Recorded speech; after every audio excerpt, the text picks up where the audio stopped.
como la gratuidad a institutos profesionales y también a centros de formación técnica. Queremos conversar sobre estos cambios. Para ello nos acompaña aquí en el estudio el sociólogo y director de la Fundación Nodo 21, Víctor Orellana. Víctor, bienvenido.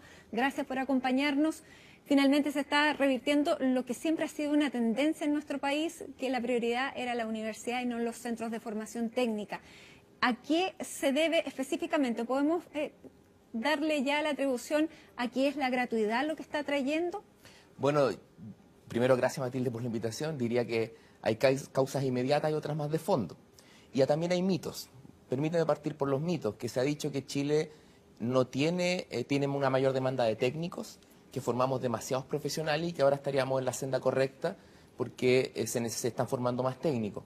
Ese mito no es tan real porque tanto en profesionales como en técnicos, en universitarios como en técnicos, nuestra expansión de la educación superior no estuvo acorde a cambio de la estructura productiva. O sea, en los años 60 se desarrolló, bueno, se funda INACAP, se lleva adelante la reforma educacional el año 65, y ahí sí había un proceso de industrialización. Hoy día no es así. En realidad la diferencia entre educación técnica y educación universitaria es una diferencia fundamentalmente de clase de quienes asisten a ella.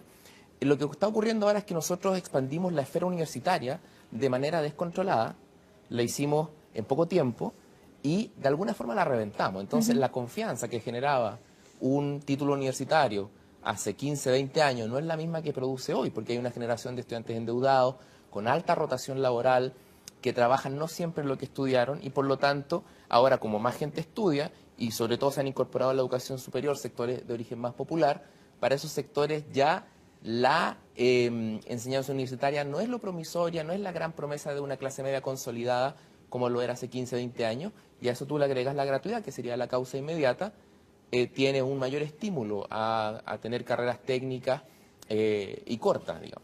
Ahora, lo que tú dices es muy cierto en el sentido de que, claro, las personas que pueden acceder a la educación técnico-profesional siempre se ha dicho que es de un sector de la población que tiene menos ingresos, que es un sector donde además se generan muchas deserciones, es un sector que tiene distintos problemas. Sin embargo, claro, a través de la gratuidad en estos institutos pueden acceder, pero efectivamente estos institutos están respondiendo a ese mercado laboral que tú hacías referencia en un principio, porque está cambiando muy dinámicamente y es efectivamente lo que se está formando lo que necesitamos. Es que parte del mito que te decía al inicio es que Chile se encamina hacia la sociedad del conocimiento, que cada vez requiere mano de obra más calificada. Algunas publicidades incluso hablan de vuélvete experto en esto, en aquello. Y resulta que Chile no tiene una estructura productiva propia a la sociedad del conocimiento. O sea, nuestro principal empleador es el retail, es el comercio. Un oficio muy abundante en Chile es ser vendedor, otro también, quizás de los más importantes como oficios, como es ser guardia. Entonces, no es cierto que nuestra estructura productiva avance hacia allá. Y lo que ocurre es un fenómeno, permíteme usar el término, que es credencialización. Es decir, ¿por qué la gente estudia? La gente sabe, incluso al estudiar una carrera universitaria, que al tener un cartón, un título o incluso estudios incompletos, va a poder desenvolverse mejor en el mercado laboral, va a tener mayor credibilidad, va a ser más elegible. Entonces, lo que tuvimos en Chile es un proceso en realidad de credencialización. Los puestos profesionales en estructura ocupacional, o sea, quienes trabajan de profesionales no son más del 15% de la fuerza económica de la población económicamente activa. Entonces, el peligro la tendencia que ocurre es que este proceso de credencialización, así como reventó en algún momento la esfera universitaria y con ello la promesa de una clase media consolidada y generó una generación de endeudados, también revienta el sector técnico profesional. Ahora, la credencialización significa que lo que tú dices, las personas que trabajan en el retail o los guardias van a tener una certificación de haber estudiado en algún centro de formación técnica, ¿no es que puedan acceder a otros trabajos a partir de esa formación? Lo que pasa es que, mira, de partida acá hay que tener mucho cuidado porque todas las ocupaciones son valiosas y no hay grandes diferencias de desempeño entre una y otra. La gente es inteligente en todas partes de la estructura ocupacional. Lo que ocurre es que la gente tiene mucha rotación laboral. Pero, por ejemplo, lo que se habla de la automatización del trabajo, que en muchos casos va a costar ya está costando puestos de trabajo. Efectivamente, la educación, la oferta de la educación técnico-profesional, ¿se ha hecho cargo de eso?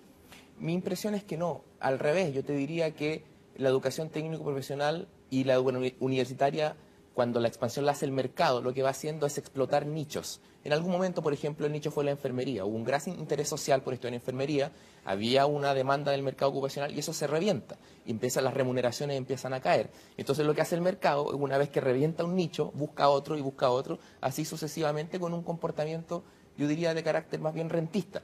Lo traumático es que esto ocurrió con cargo al Estado. Entonces también, como la credencialización demuestra que el CAE no se pudo pagar, o sea, los egresados por su rotación laboral y por el tipo de empleo al que accedían no pudieron pagar el CAE, solo tuvo que pagar el Estado transfirió 3 billones de pesos a la banca. Entonces existe el peligro sin una política pública adecuada, es decir, sin un diseño público, sin una expansión pensada en relación a las necesidades productivas del país y a un plan de desarrollo, puedes nuevamente terminar reventando esta vez la esfera profesional con una credencialización que no se detenga, porque la gente sabe, la gente que nos está mirando, que no hay mucha relación entre el nombre de una carrera y finalmente lo que uno hace. O sea, hay muchas ingenierías, muchos técnicos en cualquier cosa que al final, y esto no es contra las personas que estudian ahí, al final las personas se desempeñan lo mejor que pueden, es contra un sistema que fue organizado de ese modo y que me parece a mí que no se discutió con la profundidad necesaria en la reforma anterior. Y teniendo el sistema que tenemos, los jóvenes que este año postulan a los centros de formación técnica, ¿cuál sería el consejo? ¿En qué se tendrían que fijar? Lo primero, tú decías que el título muchas veces de la carrera no es efectivamente lo que van a estudiar. ¿En qué tienen que poner atención? Yo le diría a esos jóvenes que primero este país, la PSU, por ejemplo, funciona como una responsabilización individual. Acá hay un sistema que es segregado, hay una estructura ocupacional que es segregada y PSU te hace sentir que la culpa es tuya porque obtuviste determinado puntaje. Y en realidad la PSU no es la causa, por ahí el dicho es más bien un termómetro, yo no diría un tan buen termómetro. Entonces, primero decirle que no se sientan responsables de una situación de precariedad que les haya tocado vivir. Son personas valiosas, igual que la mayoría, igual que una persona que puede sacar 700 puntos, es un día que se da una prueba. No hay una diferencia, si tú lo quieres decir, esencial entre distintos seres humanos con trabajo y con dedicación. Entonces, yo diría que si ellos se matriculan en una carrera técnica o en la que sea, traten de dedicarse a las cosas por las que sienten pasión. Quien mejor le va en la vida, mi opinión, es que es quien ama lo que hace. Y a veces uno, por seguir consejos de la publicidad que te dice que acá en la primera semana de enero te juegas tu vida, no es tan así. Terminas tomando decisiones, terminas endeudándote, y en realidad la vida es una carrera larga y hay que meterse en las cosas que uno ama. Ahora, permíteme puntualizar esto.